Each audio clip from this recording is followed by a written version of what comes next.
The brown bottle sat on the middle board of my shelf all week. From time to time, I would steal a glance at it, catching the reflection of my face on the surface.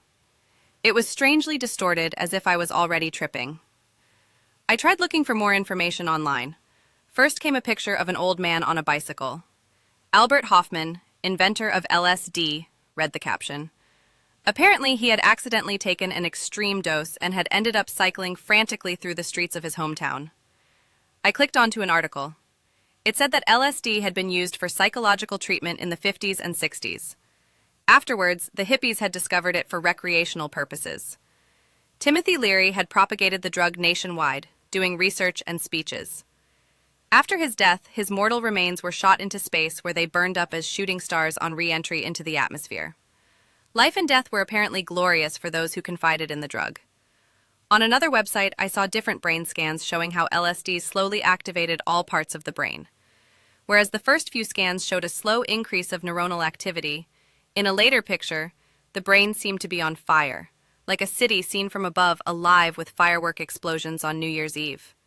Beneath the picture it said, "During the course of one's life, certain areas of the brain take over distinctive functions. They develop routines and freeze. LSD forces the separate areas to cooperate again and to take over unusual tasks. Could the drug activate parts of the brain which had become inactive after my accident? Parts that stored memories that dated back to previous times? It seemed to be my only chance anyway, considering that my grandma and the databases were spitting out nothing useful. But did I even want these memories back? What if they were horrible? I'd not be able to trade them for others. Some people in my nemotherapy group had fallen into depression as soon as they had unearthed certain memories. So I was pondering, pacing up and down in my room. I looked out the window, admired the Luopan, ran my finger over the raised gray areas of the world map that you were supposed to rub off as soon as you had traveled to a country. Finally, I grabbed my phone and texted Suresh. I want to try it. I think it could incite my brain to go on an inner scavenger hunt. He texted back, I knew you would like my present. But don't do anything on your own. I should be your trip sitter. Just to make sure you won't do anything risky while tripping, like falling down the stairs and breaking your beautiful head. I replied, Oh no, that only happens to you. The reply came a moment later, accompanied by a winking face emoji. Fair enough. Suresh came by on Friday afternoon. I felt on edge. Maybe my whole life was going to change in the next few hours. I thought that this might happen, Suresh said. So I brought some Ayurveda tea to calm you down first. Wow, you've already proven yourself as a trip sitter, I said. I gave him a kiss on the cheek and he pretended, as he always did, that he was a little embarrassed and wanted to withdraw. By now it had become a game, just like the thing with Mr. Socio and his other personalities. I went into the kitchen, put on the kettle and unpacked the tea. For you as well? I asked. No, thank you. I am not really keen on that stuff, but I thought you might like it, he said. This guy never seemed to want anything for himself. I came back into the living room with a little teapot and a cup and put both on the coffee table. Then I went back to the kitchen to fetch Suresh a glass of water. Shall I be mother? He shouted from the living room. What? I asked and returned to the doorframe. Shall I be mother? Meaning, shall I pour you some tea? Forgive me, that's a very British thing to say. Can't help being shaped by a colonial past, he said. He looked as if he didn't know exactly where that had just come from. I burst out laughing. I've never heard this before, but yes, you can pour me some tea. I returned with Suresh's water. So you're going to be fine if you just relax and let it happen to you. It's not dangerous. It will not destroy your brain cells like some people claim. Suresh tried to comfort me. You're saying that if I don't relax, I'm not going to be fine? I asked suspiciously. Suresh just grinned. I pulled a fake pout. No, I'll keep reminding your brain that it is on acid, so everything will be all right. He winked. I took a deep breath and sipped the Ayurveda tea. All right, let's do it. Can I dissolve that stuff directly in my tea? I asked. Yes. Let's start with a microdose of maybe 100 milligrams. He opened the bottle, pulled out the pipette, dropped a few drops in my tea, and stirred. Cheers! He took his glass, clunked it against my cup, and took a sip. Reluctantly, I took the cup into my hand and took a mini sip. I don't taste anything, I said. No, it's practically tasteless and very economical. You don't need much of that stuff to get you high, he said and sat back. I had read that LSD had originally been derived from the ergot fungus, a fungus that had caused many deaths during the Middle Ages. It wasn't clear to me whether the people had died from intoxication or from being very high. I glanced over at Suresh. Hey, did you know that some spiritual people are of the opinion that you shouldn't go into the light when you are dying? They think it's a scheme set up by aliens and it leads you right into your next life, which is to be avoided. You want to reach nirvana, obviously, I said. So where should you go? Remain in the dark until it is all blown over? He asked. I chuckled. No idea, actually. Also, what's so bad about existence? Afterlife seems kind of boring, I imagine, he said. His mind seemed to be elsewhere for a moment. Well, you want to be freed from all the pain of existence someday, don't you? Imagine you are being reborn as a chicken bred in one of the chicken factories, I said. I'd be glad to land on your plate, maybe, Suresh grinned. I laughed and reached into my hair. My hand touched a hairpin. It was inexplicably long. When I wanted to let go of it, I noticed that I didn't seem to be able to reach the end of it, as if several of them were strung together. They seemed to go down in a spiral, much like Buddhist people perceived existence. I think it's starting, I said. I leaned back and closed my eyes, suddenly drawn into my inner world.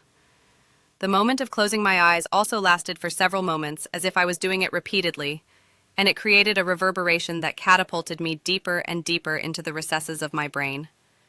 As soon as I thought of something, it seemed to be projected onto the back of my eyes in the brightest colors.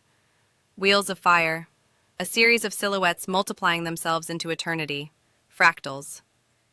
It reminded me of something I had done during my childhood, pressing both fists against my eyeballs until I would start to see shapes and colors. But they had not been nearly as vivid as those I experienced now. Are you all right? I only heard Suresh's voice, but did not open my eyes. I think so, I said. I opened my eyes a crack. The circles of the Luopan on the couch table began to rotate in different directions. I turned my head and looked at Suresh's face. Those caterpillar-shaped thick eyebrows. That eager, slightly abashed smile. Oh, Jesus, I said, and began to laugh. What is it? What happened? He asked. I looked at him again. The ends of his eyebrows were twirling upward, and the corners of his mouth were starting to twitch. He looked like he was on a TV screen that started to flicker sideways until it would finally turn into static. Your face, I said. I was cooing with laughter now. I hid my mouth behind my hand. I see. Well, as a trip-sitter, I should have known that I also signed up for the role as laughingstock, he said dryly. I'm sorry.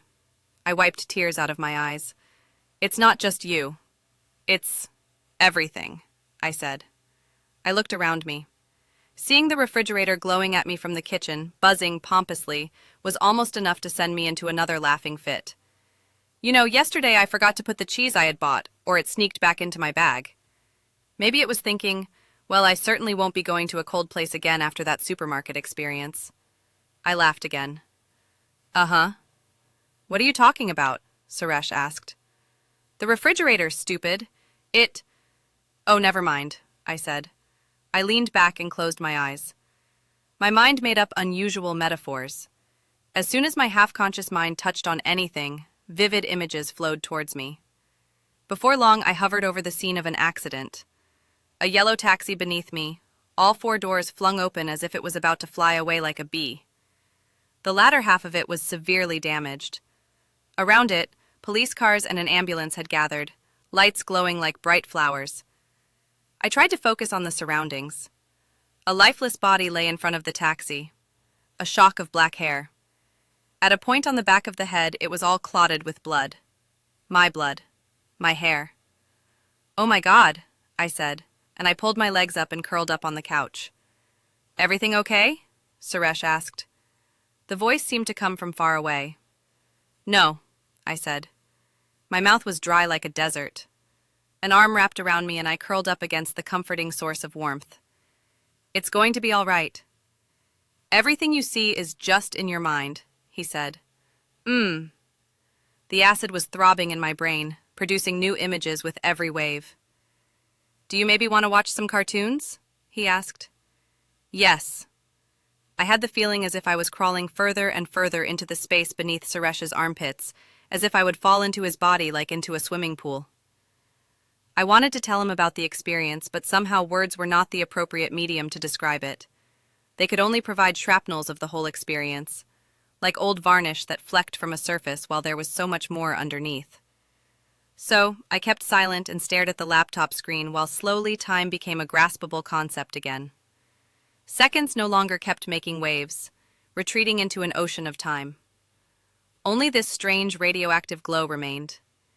Even if I closed my eyes, the insides of my lids were flashing up like someone strolled about there with a flashlight.